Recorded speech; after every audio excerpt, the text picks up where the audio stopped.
The Philosophy of Freedom. A Progressive Philosophy of Life.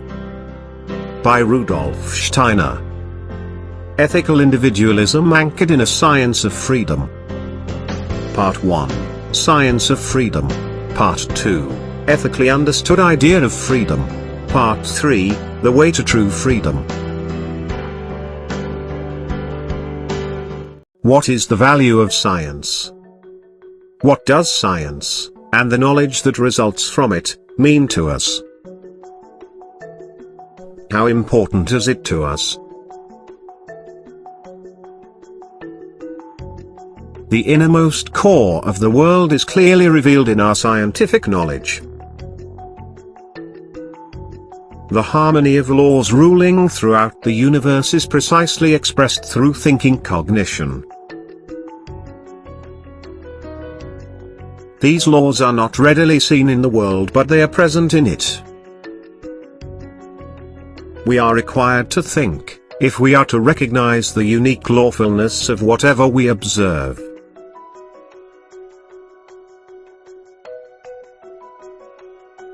Otherwise, the part of reality that rules all existence will remain a mystery.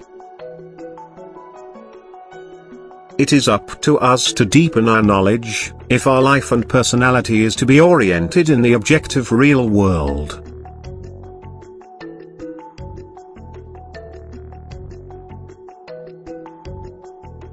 Having a reality-based view will contribute to a successful life. Once we know what to make of the world, it is not that hard to deal with it.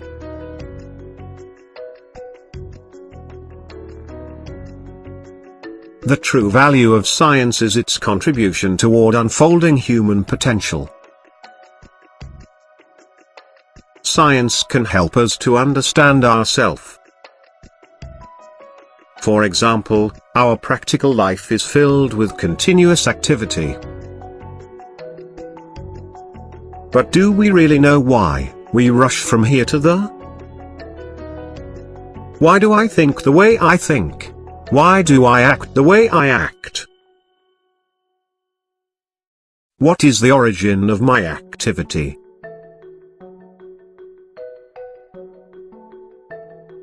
Whether our action is freely self-determined or determined by something else, is an age-old question of religion and philosophy.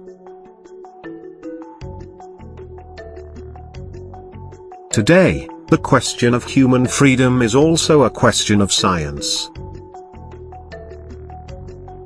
What has been lacking is a science of freedom that is fully in accord with natural science, yet reaches beyond it.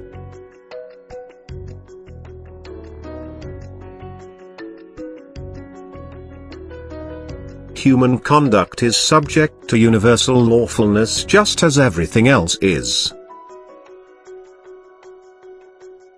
There is always a reason for why we act.